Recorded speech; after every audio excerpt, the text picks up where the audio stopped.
السلام علیکم ورحمۃ اللہ وبرکاتہ۔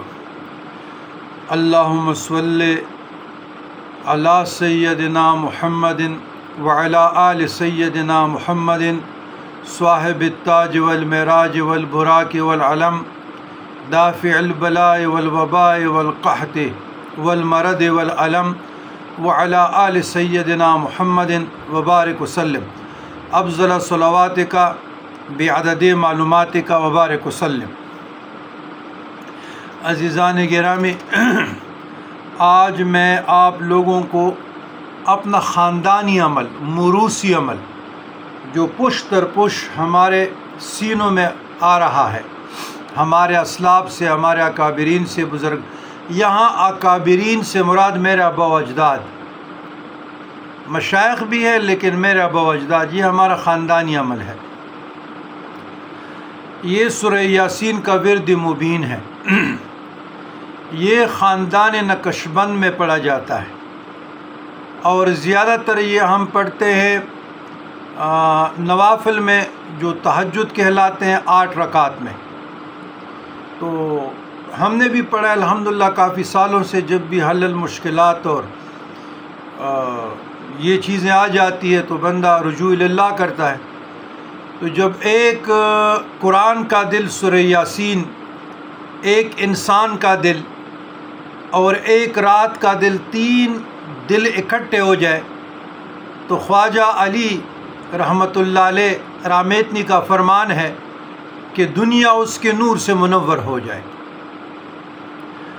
قال رسول اللہ صلی اللہ علیہ وسلم ان لکل شیء قلبا وقلب القرآن یاسین ومن قرأ یاسین کتب اللہ لہ بقراءتها قراءۃ القرآن 10 مرات، ترمذی شریف۔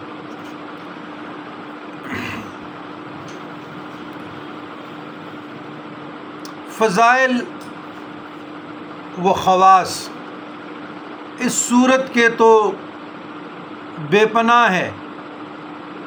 ہم کون ہیں ان کے فضائل اور خواص کو بیان کرنے والے؟ ایک الف کی بھی نہیں کر سکتے، لیکن بزرگان دین کے مجربات میں سے اور احادیث میں ان کے جو فضائل اور فوائد آئے ہیں وہ تھوڑے سے عرض کر دیتا ہوں، پھر آپ لوگوں کو طریقہ تعلیم کی بھی وہ بھی بتا دیتا ہوں۔ حضور اکرم صلی اللہ علیہ وآلہ وسلم مبارک کا ارشاد ہے کہ جو شخص سورہ یاسین کو شروع دن میں پڑھے اس کی تمام دن کی حوائج پوری ہو جائے گی۔ حدیث میں سورہ یاسین کے بہت سے فضائل وارد ہوئے ہیں۔ ایک روایت میں ہے کہ ہر چیز کے لیے ایک دل ہوا کرتا ہے، ہر چیز کے لیے ایک دل ہوا کرتا ہے۔ قرآن کریم فرقان حمید کا دل سورہ یاسین ہے۔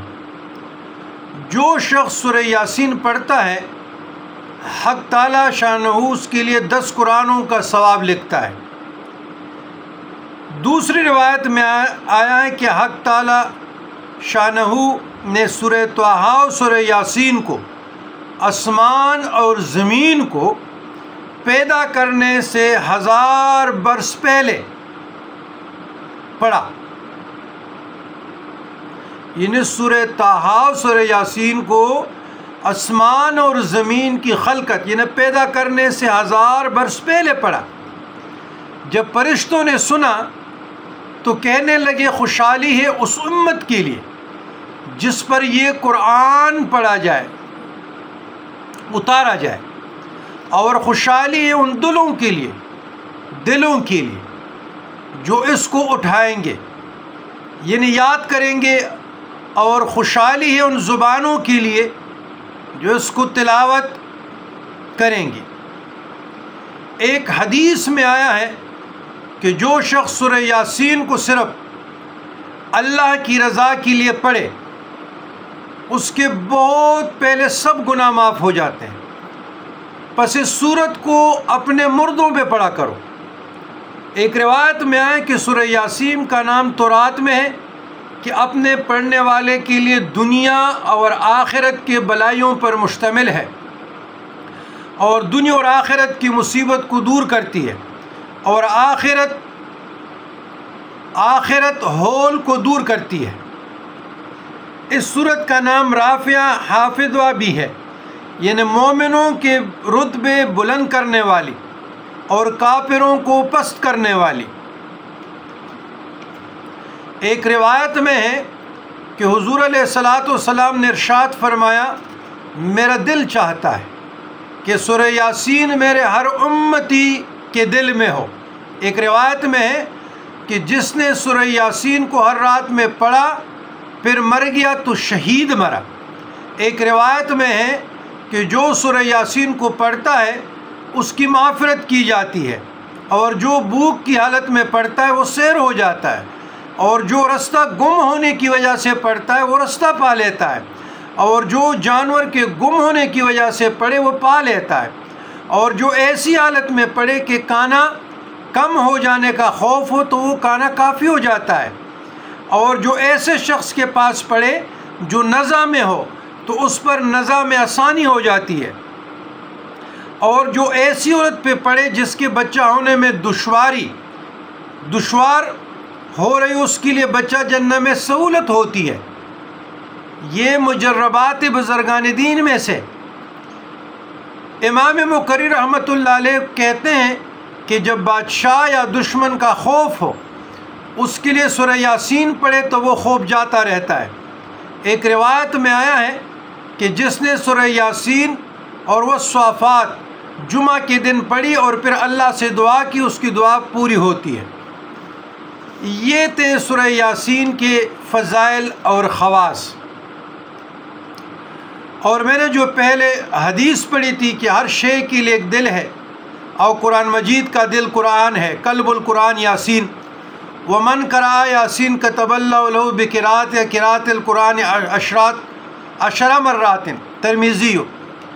جس نے سورہ یاسین کی ایک مرتبہ تلاوت کی تو اس کو بقراءتھا، اس کے پڑھنے کے مطابق، قراءۃ القرآن عشر مرات 10 قرآن مجید پڑھنے کا ثواب ملتا ہے۔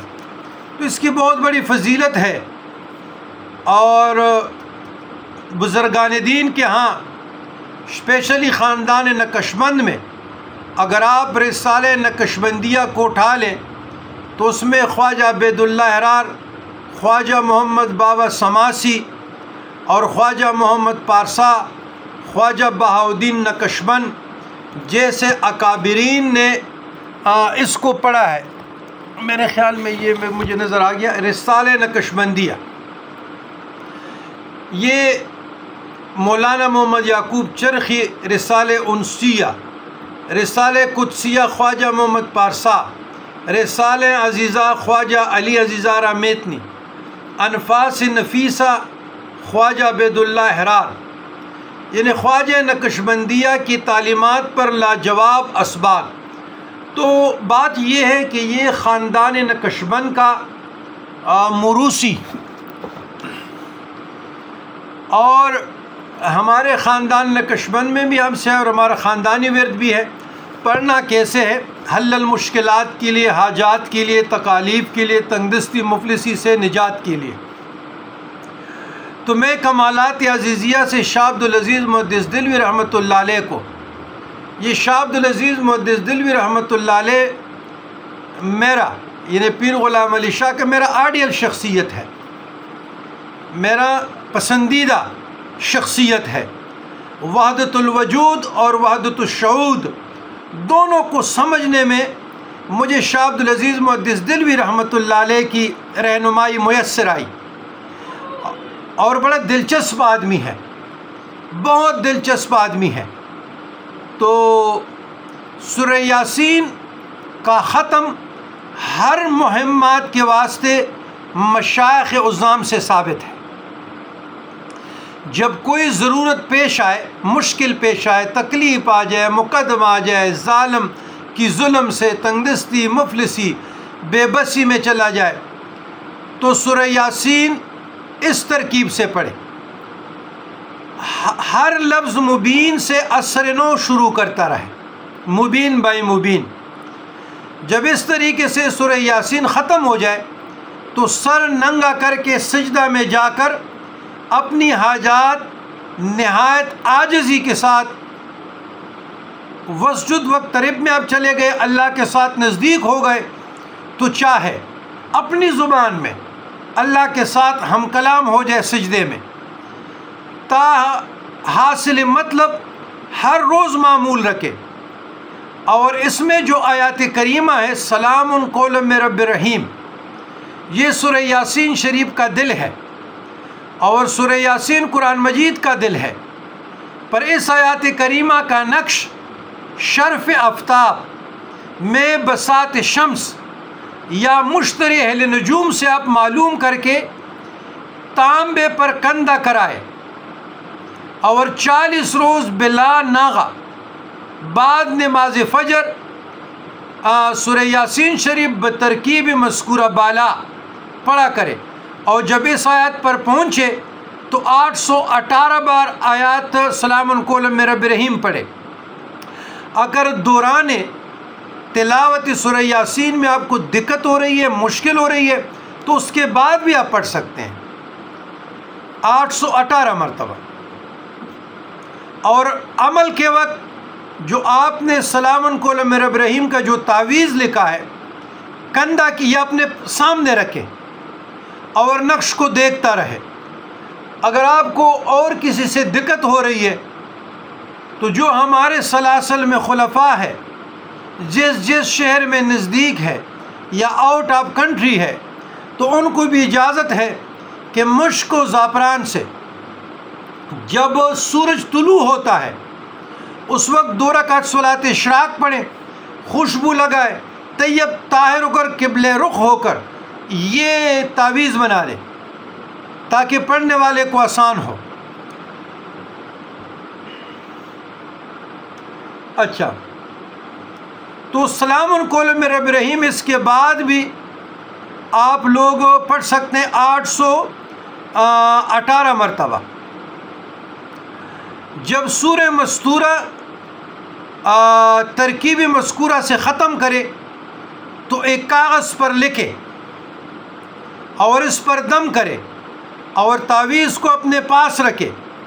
اسی طرح ہر روز نیا تعویذ لکھے اور پہلا تعویذ دریا میں ڈالتا رہے، اور تختی مذکور اپنے پاس یا تکیہ میں عطر وغیرہ سے بسا کر نہایت حفاظت سے رکھے۔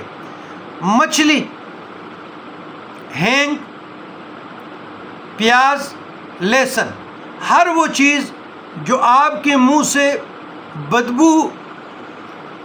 بدبودار آپ کے منہ کو کرتی ہے، آپ کے منہ سے جو آواز نکلتی ہے وہ دوسرے کو کراہت محسوس ہوتی ہے، تو اس سے آپ پرہیز رکھیں۔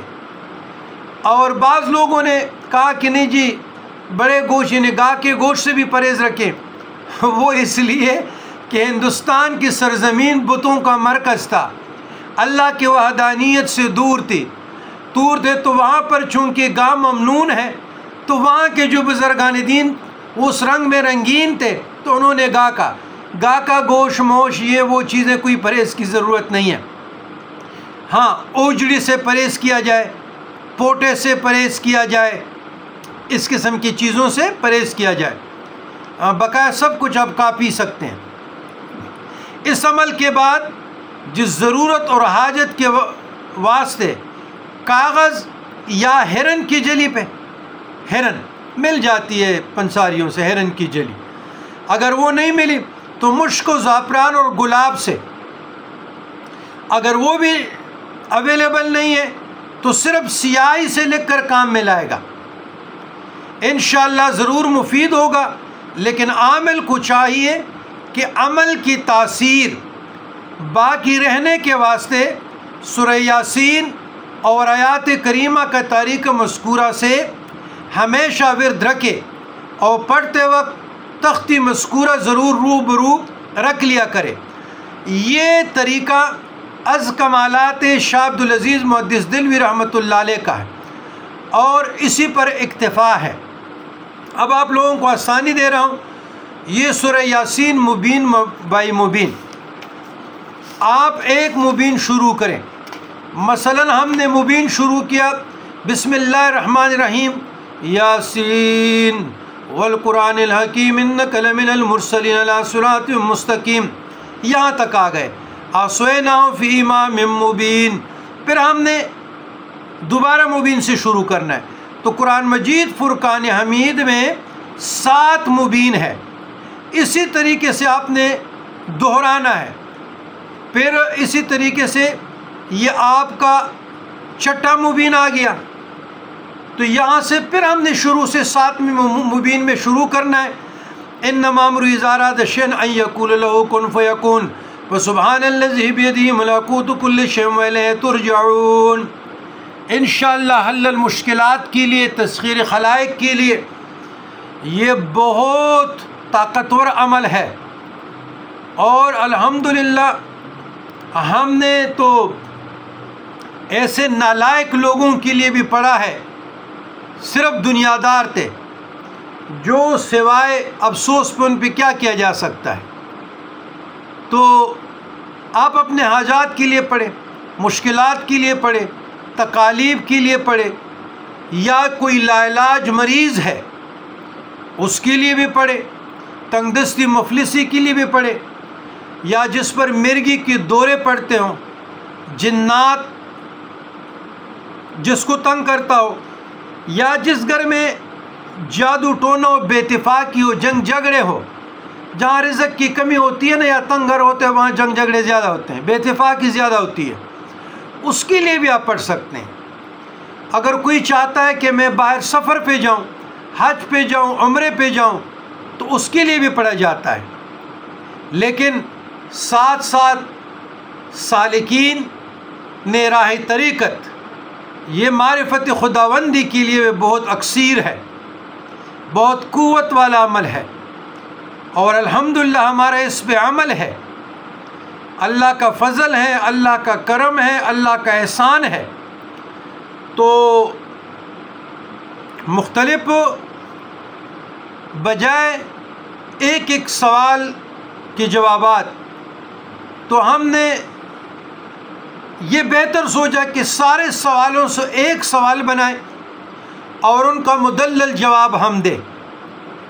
تو امید ہے آپ لوگوں کو جتنے سوالات تھے اس کا مدلل جواب بہت بزرگان دین، اکابرین کا مضبوط پاورفل عمل کی صورت میں مل گیا۔ آپ لوگوں چاہیے کہ اس کو اپنے عمل میں لائے، اپنے اکابر کے لیے بھی دعا کریں، عزیز و اقارب کے لیے، والدین کے لیے بھی کریں، امت مصطفیٰ مرحومہ کے لیے بھی کریں، اپنے ملک کے لیے بھی کریں۔ ہمیں بھی اپنے دعاؤں میں یاد رکھیں، ہمارے کرم فرماؤں کو بھی یاد رکھیں، ہمارے محسنوں کو بھی یاد رکھیں، مریدین کو بھی، متقدین کو بھی، دوست کو بھی، احباب کو بھی، ہمارے مریدین کو بھی، خلفاء کو بھی، پیار والوں کو بھی، چاہنے والوں کو بھی، جو مشرق مغرب شمال جنوب میں ہے۔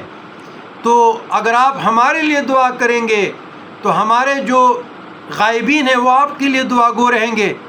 اور کیا خبر بعد صبا کیا خبر لاتی ہے، کس کی دعا کس کے حق میں دعا قبول ہوتی ہے، لیکن غائب کی دعا، مریض کی دعا، اور جو سفر کی حالت میں ان کی دعا، اور نیک لوگوں کی دعا، والدین کی دعا، اور جو مہمان آتے ہیں ان کی دعا، یہ بندگان خدا کے حق میں قبول ہوتی ہے۔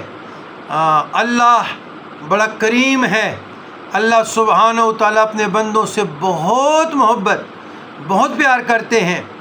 ہم ہی کہ بٹ کے پھر رہے ہیں، اللہ کی در کو چھوڑ دیا، پتہ نہیں لوگوں کے گودوں میں ہم اپنے حاجات کو ڈھونڈ لیتے ہیں، لوگوں سے توقعات وابستہ کرتے ہیں کہ یہ میرے لیے یہ کرے گا، میرے لیے یہ کرے گا، میرے لیے وہ کرے گا۔ ارے بندو، کوئی کسی کے لیے کچھ نہیں کر سکتا، حاجت روائی کا مالک میرا اللہ ہے، میرا اللہ ہے۔ نیک لوگوں کے پاس دعائیں ہیں، اور وہ دعائیں جو مقبول بارگاہ ہیں، مظہر عون الہی ہیں، اللہ کی شان نہیں کہ ان کے ہاتھوں کو پھر خالی واپس لوٹا دیں۔ تو والدین سے دعا لے لے، مدرسے کے طلباء سے لے لے، بچوں سے لے لے، جانوروں کی پرورش کریں، مسافرین سائلین کا خیال رکھیں، دکھ ہوئے دلوں پر مرہم لگا دے، چھوٹوں پر شفقت، بڑوں کا ادب، علماء کا احترام کرے، مشائخ کا احترام کرے، آپ سے ایک دن جو بڑا ہے اس کا احترام کرے۔ زندگی بڑی مختصر ہے۔ فَإِذَا جَاءَ أَجَلُهُمْ لَا سَاعَةً لَا يَسْتَأْخِرُونَ وَلَا يَسْتَقْدِمُونَ۔ دیکھیں ایک لمحہ نہ آگے آ جائے گا، اور پچھلی ویڈیو میں نے کہا تھا اور کتنی آیاتوں کو کوٹ کیا تھا، تو نہ ایک لمحہ آگے آ جائے گا نہ پیچھے جائے گا، اسرائیل روح لے لے گا۔ فکر آخرت کے لیے بھی تیاری ہونی چاہیے، دنیاوی حاجات بھی ہوں گے، تکالیف بھی ہوں گے، مشکلات، یہ آزمائش ہے، لیکن امید اللہ سے رکھو، توقع اللہ سے رکھو۔ انسان کیا ہے اور اس کی توقع کیا ہے؟ تو اب آپ لوگوں سے اجازت چاہوں گا۔ والسلام علی من اتبع الہدی۔